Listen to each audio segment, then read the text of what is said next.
नमस्कार, खबरें अब तक में आपका स्वागत है। मैं हूं आपके साथ पवन शर्मा। खबरें अब तक में आज बात होगी महाकुंभ में शुरू हुई सबसे रहस्यमयी तपस्या की, मिल्कीपुर उपचुनाव में दांव पर लगी एक विधायक के बेटे की किस्मत की और गंगा के जल पर हुई एक अनोखी रिसर्च की। इन मुद्दों पर करेंगे बात विस्तार से, लेकिन इससे पहले आइए नजर डालते हैं इस वक्त की हेडलाइंस पर। राहुल गांधी के खिलाफ विशेषाधिकार हनन प्रस्ताव लाए भाजपा सांसद, लोकसभा में झूठे बोलने का आरोप। कनाडा में फिर एक पंजाबी सिंगर के बंगले पर फायरिंग, प्रेम ढिल्लों के घर पर गोलीबारी। अजमेर में आईएएस तहसीलदार और पुलिसकर्मी सहित 12 के खिलाफ गिरफ्तारी वारंट। हरियाणा में निकाय चुनावों की घोषणा, 2 मार्च को मतदान, सभी जिलों में आचार संहिता लागू। बिहार की सभी सीटों पर चुनाव लड़ेगी एएसपी, एनडीए को दलित अल्पसंख्यकों की सुरक्षा में बताया विफल। कूनो नेशनल पार्क में मादा चीता वीरा ने 2 शावकों को दिया जन्म, सीएम मोहन ने दी शुभकामनाएं। डोनाल्ड ट्रंप के टैरिफ पर चीन का पलटवार, कोयले व एलएनजी पर 15% टैरिफ, गूगल की होगी जांच। भूटान नरेश संग सीएम योगी ने संगम में लगाई डुबकी, अक्षय वट के दर्शन कर बड़े हनुमान मंदिर में की पूजा। महिला पीसीएस अधिकारी रिश्वत लेते रंगे हाथों गिरफ्तार, लखनऊ विजिलेंस टीम ने की कार्रवाई। बजट के बाद पहली बार बाजार में लौटी खरीदारी, सेंसेक्स 1397 अंक चढ़ा, निफ्टी 24,750 के करीब। हेडलाइंस के बाद खबरें अब तक में आपका स्वागत है। बात करेंगे आज की खास रिपोर्ट्स की। महाकुंभ का नाम लेते ही हमारे दिलों में गंगा के पवित्र जल, साधु संतों की अनगिनत छवियां और आस्था की अद्भुत महक तैरने लगती है। लेकिन क्या आपने कभी सोचा है कि महाकुंभ केवल स्नान या घूमने का स्थान नहीं, बल्कि एक ऐसी रहस्यमयी तपस्या का केंद्र भी है जो शरीर और आत्मा की सीमा को चुनौती देती है। जी हां, हम बात कर रहे हैं पंचधुनी तपस्या की, जो किसी अग्नि परीक्षा से कम नहीं है। महाकुंभ में अब पंचधुनी तपस्या शुरू हो चुकी है। जब लाखों श्रद्धालु गंगा के जल में डुबकी लगाने के लिए उमड़ पड़ते हैं, ठीक उसी समय कुछ विशेष साधु अग्नि के भीषण घेरे में बैठकर खुद को तपाते हैं। यह साधना सिर्फ शरीर की तपस्या नहीं, बल्कि आत्मा की गहरी परीक्षा होती है।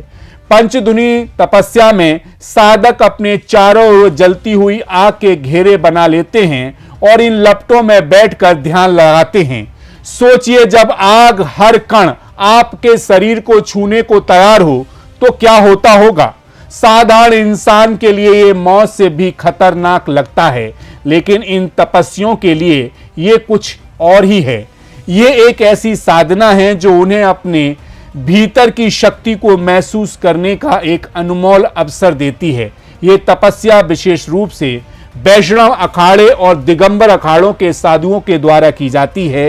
ये वही साधु होते हैं जो भौतिक सुख सुविधाओं से पूरी तरह विरक्त हो चुके होते हैं और उनका एकमात्र उद्देश्य आत्मज्ञान की ओर बढ़ना होता है। ऐसे साधुओं के लिए पंचधुनी तपस्या सिर्फ धैर्य और सहनशीलता की परीक्षा नहीं, बल्कि उन्हें वैराग्य के मार्ग पर ही अग्रसर करती है।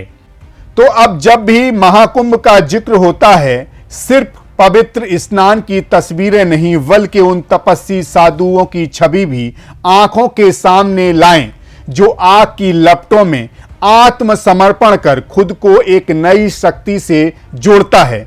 ये वो तपस्या है जो हमें सिखाती है कि आस्था केवल भक्ति में नहीं, बल्कि अपनी सीमाओं को पार करने में भी होती है। महाकुंभ जहां हर आस्था एक नई दिशा पाती है, वहीं पंचधुनी तपस्या आग में जलकर भी आत्मा को अमर बना देती है। और यही रहस्यमयी तपस्या और आस्था का संगम भारत को दूसरे देशों से ज्यादा शक्तिशाली और विशेष बनाता है। फिलहाल इसी के साथ खबरें अब तक में रुक करेंगे अगली रिपोर्ट्स की ओर। उत्तर प्रदेश के जिला अयोध्या की मिल्कीपुर विधानसभा सीट पर होने वाले उपचुनाव में एक ऐसा दिलचस्प सहयोग बन चुका है जो सियासी गलियारों में हलचल मचाए हुए है। ये मुकाबला केवल भारतीय जनता पार्टी और समाजवादी के बीच नहीं, बल्कि एक ऐतिहासिक ट्विस्ट के साथ सामने आया है जो 17 साल पुरानी कहानी को फिर से जीवित कर रहा है। वही दांव, वही समीकरण और वही चैलेंज। लेकिन इस बार किसकी किस्मत चमकेगी, ये सवाल बड़ा दिलचस्प बन चुका है। मिल्कीपुर सीट पर इस बार चुनावी दंगल सपा के अवधेश प्रसाद के बेटे अजीत प्रसाद और भारतीय जनता पार्टी के चंद्रभान पासवान के बीच हो रहा है। लेकिन जिस तरह से ये मुकाबला एक सियासी ड्रामे की तरह घूम रहा है, वो इस उपचुनाव को और भी रोमांचक बना देता है।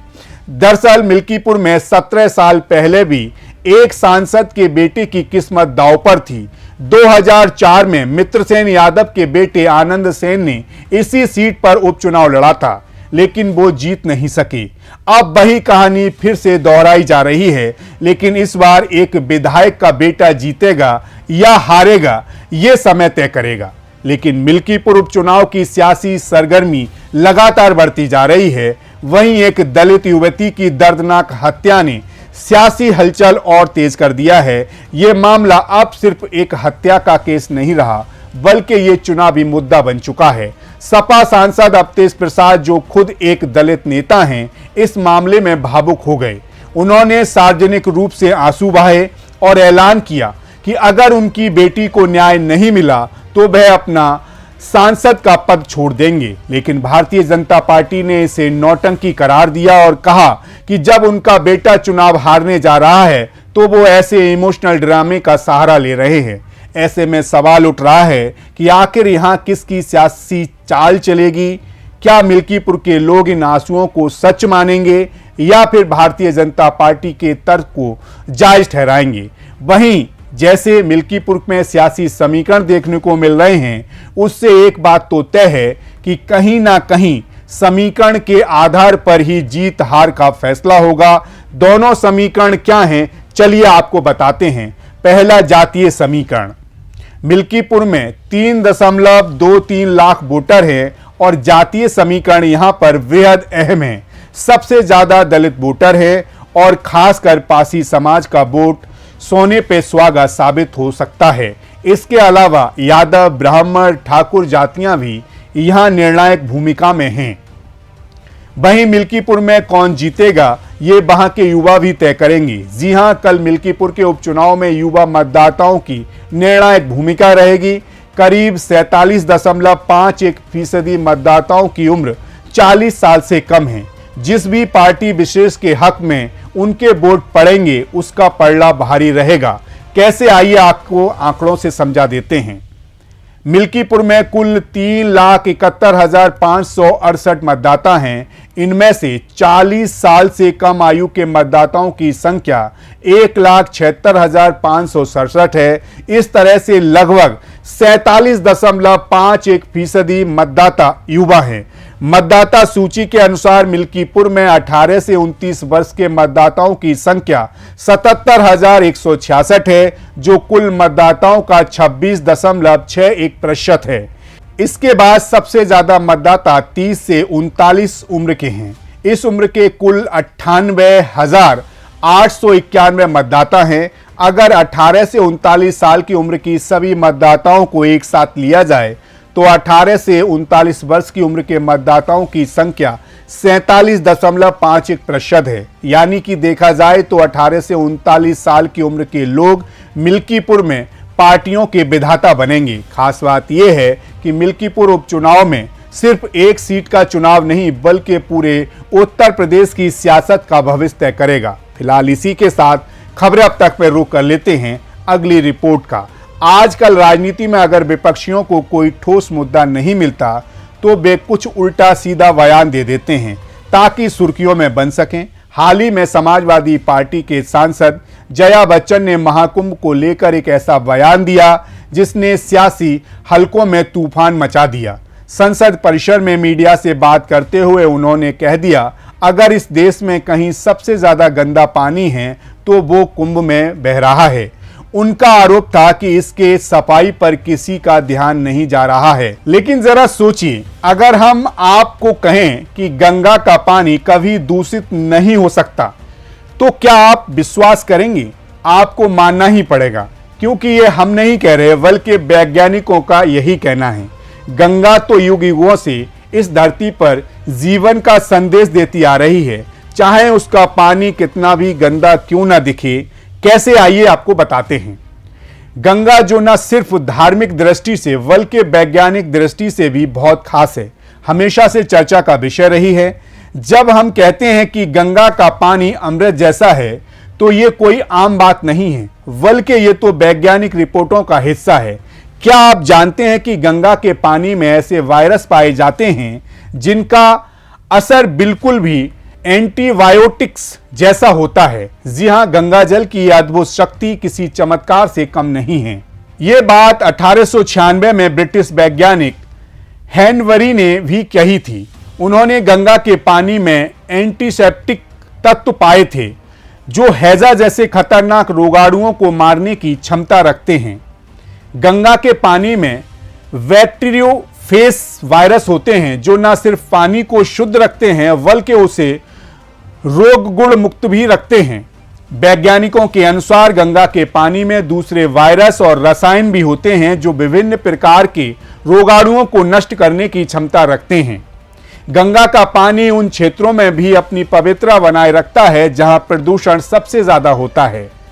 हैकिंग के अलावा भी गंगा के पानी को लेकर कई रिसर्च हुई। 1916 में फेलिक्स डी हेरेल ने और यूरोप के ही एक खोजी पत्रकार विक्टर मैलेट ने भी गंगा के बारे में लिखा कि यह जीवन की नदी नहीं, मृत्यु की नदी है। यह जहरीली होकर भी पूजनीय है। इतना ही नहीं, आईआईटी रुड़की और सीएसआईआर ने गंगा जल में 20 से ज्यादा प्रकार के मारक तत्वों की पहचान की, जो कि हैजा ही नहीं बल्कि टीबी, निमोनिया जैसे रोगों के कीटाणुओं से भी लड़ती है। वैज्ञानिकों की रिपोर्ट कहती है कि प्रदूषित होकर भी गंगा जल को पवित्र मानने का रहस्य सालों पुराना है। टेस्ट के बाद देखा गया कि गंगा का पानी कई सालों तक खराब नहीं होता। देखा जाए तो किसी ने सच ही कहा है कि गंगा तेरा पानी अमृत है, झरझर बहता जाए, युग युग से इस देश की धरती तुझे जीवन पाए। हमको समझना होगा कि गंगा न केवल भारत बल्कि पूरी दुनिया के लिए एक अमूल्य धरोहर है, जिसे हमें केवल श्रद्धा से ही नहीं बल्कि सम्मान और समझ के साथ सजो कर रखना चाहिए। जैसे कि हम इस रहस्य को समझेंगे, हम न केवल गंगा की पवित्रता को जान पाएंगे बल्कि उस गहरी शक्ति का भी अनुभव करेंगे जो हर एक बूंद में समाहित है। मगर अफसोस कि विपक्ष इसी बात को नहीं समझ पाते और सियासी रोटियां सेकने के लिए गंगा के जल पर ही सवाल उठाते हैं। फिलहाल ये तो थी खबरें अब तक की आज की खास खबरों की खास रिपोर्ट, लेकिन इसके अलावा एक बात और आपसे करेंगे।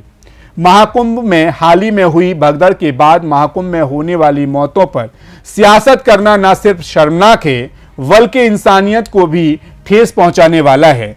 जब लाखों लोग श्रद्धा और आस्था के लिए एकत्रित होते हैं तो किसी भी प्रकार की मौत एक दुखद घटना होती है, ना कि राजनीति का मुद्दा।